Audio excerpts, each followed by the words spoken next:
क्रांतिकारी नमो बुधाय, जय भीम, जय भारत, जय संविधान। मैं रमनुजरन और आप देख रहे हैं अध्यात्म पावर। दोस्तों, वर्तमान भाजपा सरकार में जिस प्रकार की कानून व्यवस्था है, ये आप अच्छी तरह से देख रहे हैं। गुंडे तो सरेआम गुंडागर्दी कर ही रहे हैं, साथ ही साथ अब पुलिस वाले भी गुंडागर्दी करना शुरू कर चुके हैं। और एक के बाद एक ऐसी खबरें जो आप दिन रात देखते हैं। लेकिन साथियों, एक ऐसी खबर जिसने पूरे देश को झकझोर करके रख दिया है। बता दें साथियों कि उत्तर प्रदेश के कानपुर के सचंडी थाना क्षेत्र की यह घटना, जिसने भाजपा सरकार यानी योगी सरकार की शासन व्यवस्था पर सवाल खड़ा कर दिया है। आपको बता दें साथियों कि कानपुर के सचंडी थाना क्षेत्र की रहने वाली एक लड़की, जिसकी उम्र केवल 14 वर्ष की, वो बच्ची शौच के लिए बाहर निकली थी। अचानक में स्कॉर्पियो से जा रहे दरोगा की नजर उस बच्ची पर पड़ती है। स्कॉर्पियो घुमाता है और बच्ची के पास पहुंचता है। जब बच्ची देखती है तो डर जाती है। उसके बाद वो दरिंदा खींच लेता है और स्कॉर्पियो में बैठा लेता है। उसके साथ एक और युवक जो पत्रकार था, जिसका नाम शिवबरन यादव बताया जा रहा है। ये दोनों उस लड़की को उठाते हैं और स्कॉर्पियो में बैठाते हैं, सीधे निकल जाते हैं और रेलवे लाइन के पास जाकर उसके साथ 2 घंटे तक दरिंदगी करते हैं, उसके साथ गैंगरेप करते हैं। साथियों, जब लड़की बेसुध हो जाती है, जब लगने लगता है कि लड़की बेहोश हो गई है, तो उसके बाद ये ले जाकर उसी जगह पर छोड़ देते हैं। उसके बाद जैसे ही उसको होश आता है, घर जाती है और घर वाले जब पूछते हैं कि उसके साथ ऐसी दशा कैसे हो गई, तो पूरी कहानी बताती है। क्योंकि उन सब ने ये कहा था कि घर जाकर बताओगी तो हम तुम्हें जान से मार देंगे, लेकिन फिर भी वो बच्ची हिम्मत जुटाती है और वो सारी बातें बताती है। शिवबरन यादव जो पत्रकार था, उससे बच्ची के आसपास का ही रहने वाला था। उसके बाद बच्ची के जो परिवार हैं थाने में जाते हैं, सचंडी थाना में, और वहाँ पर एफआईआर दर्ज कराने जब पहुँचते हैं तो वहाँ पर जो थाना अध्यक्ष था, जिसका नाम विक्रम सिंह था, जब ये घटना सुनता है, उसके बाद जैसे ही उसे पता चलता है कि आरोपी जो है एक पत्रकार है और एक सब इंस्पेक्टर है, तो इस वजह से साथियों उसने दुत्कार कर इनको भगा दिया। फिर उसके बाद ये जिला अधिकारी के पास पहुंचते हैं। जब वहां से संज्ञान लिया जाता है तो उसके बाद विक्रम सिंह जो थानाध्यक्ष था उसको सस्पेंड किया जाता है। उसके बाद पुलिस जो है 4 टीमें गठित करती है उस दरोगा अमित कुमार मौर्य को पकड़ने के लिए, और शिवबरन यादव पत्रकार जिसको गिरफ्तार कर लिया जाता है। 4 टीमें खोज रही है, पता नहीं अभी तक मिला है या फिर नहीं मिला है। लेकिन साथियों, यहाँ पर सवाल खड़ा होता है, क्या इसी प्रकार की शासन व्यवस्था है योगी जी की? क्या ऐसे ही योगी जी से थर थर जो है गुंडे कांपते हैं? योगी आदित्यनाथ जी कहते हैं कि कोई अपराधी अगर अपराध करता है तो इस चौराहे को छोड़कर दूसरे चौराहे पर उसे हमारी पुलिस पकड़ लेती है, लेकिन जब अपराधी पुलिस वाले ही हों तो कौन उन्हें पकड़ेगा? सवाल तो साथियों यहाँ पर यह बनता है।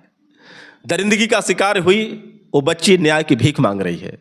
उसके जो भाई हैं न्याय की गुहार लगा रहे हैं। आखिर उनका भाई का क्या कहना है, पहले आप उनकी बात सुनिए, उसके बाद हम सीधे आपसे बात कर रहे हैं। तो उसने बताया कि भैया हम गए थे शौच के लिए, हमें पीछे से मुंह बंद करके हमें 2 लोगों ने उठा के गाड़ी में बंद करके उधर रेलवे के किनारे ले गए और हमारे साथ मतलब गंदा काम वगैरह किया। फिर इसके बाद बोले कि मतलब अगर घर पे बताओगे तो जान से मार देंगे तुम्हें। तो वो मतलब वहीं पे खड़े थे, तो हमने पूछा उनसे कि मतलब किस लिए हो, तो भैया बोले कि मतलब कि उतर के आएगा, तो हम लोग चले गए वहां से घर। हाँ, वो गाड़ी के अंदर थे और वो लड़का भी था। नहीं, नाम हम कुछ नहीं देखा था उन, और वो लड़का जो था वो बगल के गांव का था, उसका नाम शिवकरण था। फिर बहन आई तो उसने बताया कि भैया हमारे साथ ऐसा ऐसा बात है। तो हमने रात में 100 नंबर को फोन किया। फिर प्रशासन घर आई। फिर सुबह जो है चौकी गए तो चौकी में वो लड़का मौजूद था। तो बहन ने उसको देखा तो तुरंत पहचान लिया, बोली भैया इसी ने हमारे साथ गलत काम मतलब गलत संबंध बनाया और जान से मारने की धमकी दी। और फिर जब हम सुबह चौकी से थाने के लिए आ रहे थे तो उसके भाइयों ने हमें रास्ते में गाड़ी लगा के जान से मारने के 2-4 थप्पड़ मारे, गाली दी, तब फिर हमने 100 नंबर की। तो दोस्तों, आपने सुना उस बच्ची के भाई ने क्या बताया कि कैसे उस बच्ची के साथ इस घटना को अंजाम दिया गया। अब साथियों, पुलिस वालों का क्या कहना है, पहले आप उनका भी बयान सुनिए, उसके बाद हम सीधे आपसे बात कर रहे हैं। बालिका के बयानों के आधार पे 2 लोगों का नाम प्रकाश में आता है। एक शिवबरन है जो पत्रकार हैं और दूसरे एक सब इंस्पेक्टर का नाम प्रकाश में आता है। शिवबरन की अरेस्टिंग हो चुकी है। हमारे सब इंस्पेक्टर जो अमित मौर्य हैं ये अभी फरार चल रहे हैं। उनकी अरेस्टिंग के लिए 4 टीमें लगा दी गई हैं। और जल्दी ही उनकी भी अरेस्टिंग हो जाएगी। महिला के जो बच्ची की जो एफआईआर पंजीकृत हुई है, सही धाराओं में पंजीकृत न करने के लिए और तथ्यों के साथ छेड़छाड़ करने के लिए और सही स्थिति को वरिष्ठ अधिकारियों तक न पहुंचाने की लापरवाही के लिए थाना अध्यक्ष को तत्काल प्रभाव से निलंबित कर दिया गया है। आगे की कार्रवाई जैसे मेडिकल की कार्रवाई और कोर्ट मजिस्ट्रेट के सामने जो बयान बच्ची के होने हैं वो कार्रवाई कराई जा रही है। सर, खाकी पर भी दाग लगा है, तो कहीं ना कहीं आप क्या मैसेज देना चाहेंगे, किस तरीके की सख्त कार्रवाई होगी?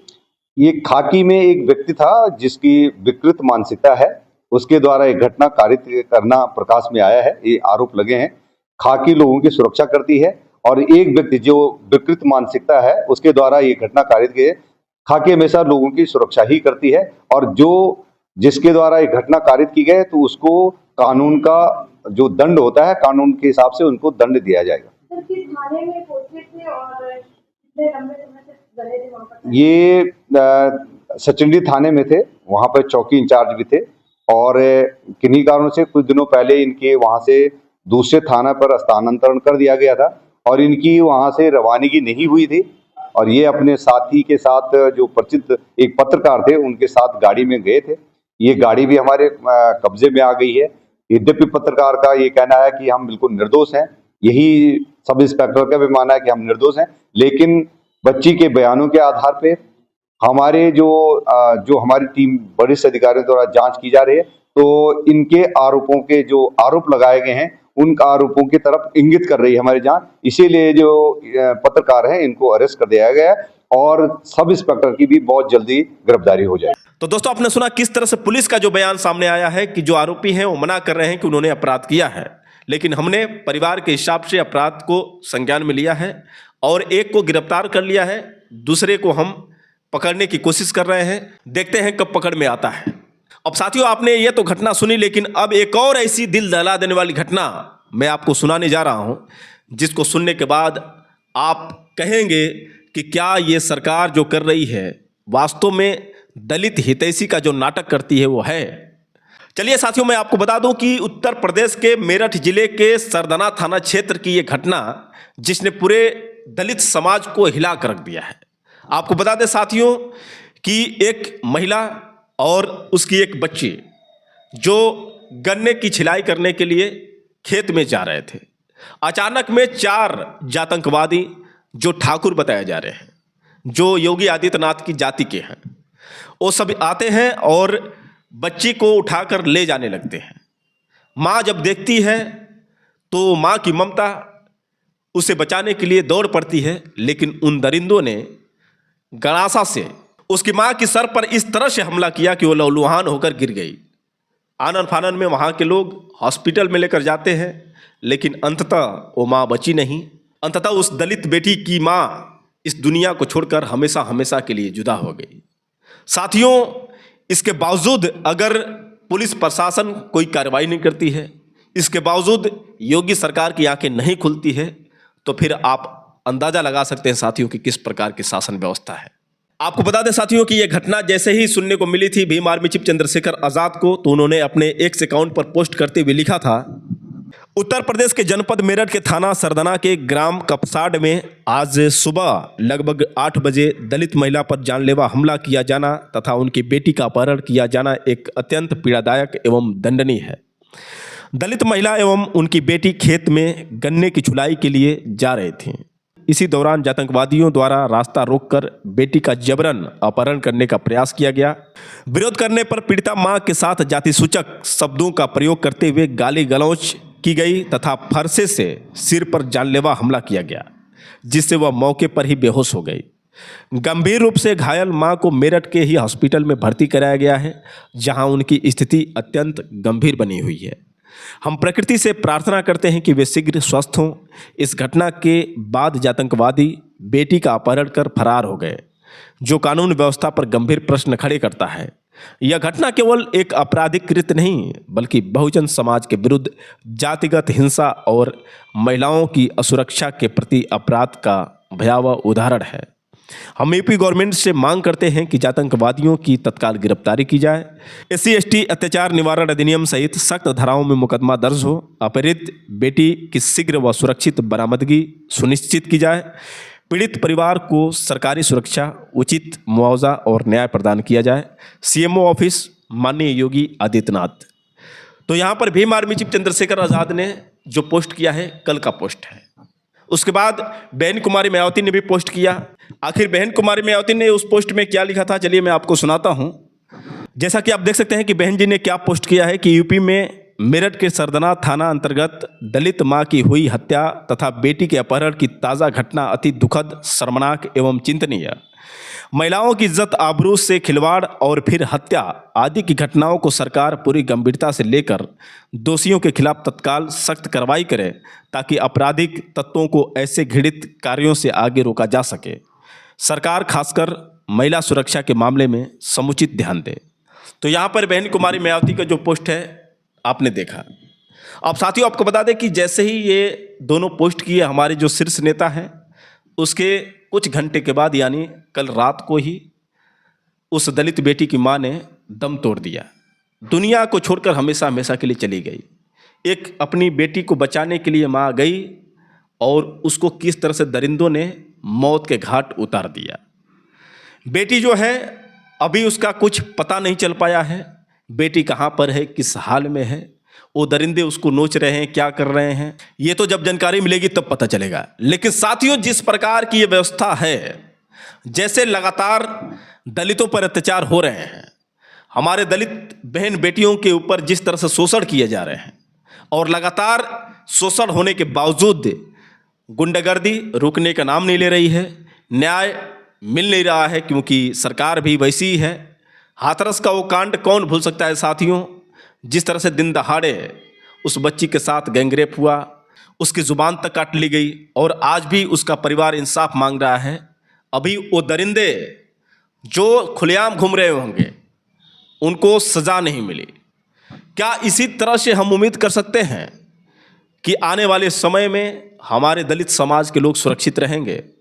सोचिए साथियों कि जब बाबा साहब डॉक्टर भीमराव अंबेडकर के छायाचित्र को सरेआम जलाया जा रहा हो, बाबा साहब डॉक्टर भीमराव अंबेडकर के छायाचित्र को जलाकर जूतों से रौंदा जा रहा हो, इसके बावजूद जो आरोपी हैं 2-4 दिन जेल में रहते हैं, उसके बाद उनको छोड़ दिया जाता है।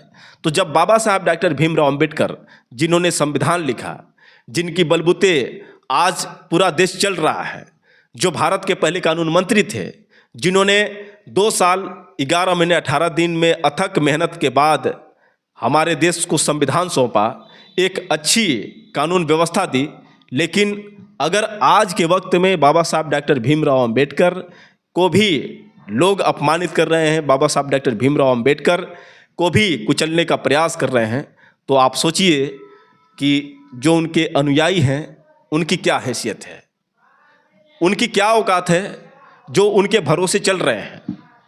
तो साथियों, आप इसी बात से आप अंदाजा लगा सकते हैं कि किस प्रकार की शासन व्यवस्था है और आने वाला समय कैसा है। आपको बता दें साथियों कि ये खबर जैसे ही मिली कि वो दलित माँ अब रही नहीं, तो भीम आर्मी चीफ चंद्रशेखर आज़ाद ने काफ़ी दुख जताया और उसके बाद उन्होंने खुली चेतावनी दी है योगी आदित्यनाथ को। आखिर उन्होंने अपने फेसबुक अकाउंट पर पोस्ट करते हुए क्या लिखा है, चलिए मैं आपको सुनाता हूं कि भीम आर्मी चीफ चंद्रशेखर आज़ाद ने क्या लिखा। तो दोस्तों, यहां पर आप देख सकते हैं कि भीम आर्मी चीफ चंद्रशेखर आज़ाद ने चेतावनी देते हुए क्या पोस्ट किया है। बेटी के अपहरण और अपहरण का विरोध करने पर बेटी की माताजी हत्या की बर्बरता पूर्ण घटना पर हत्यारों पर कार्रवाई के लिए प्रशासन के पास 24 घंटे का समय है।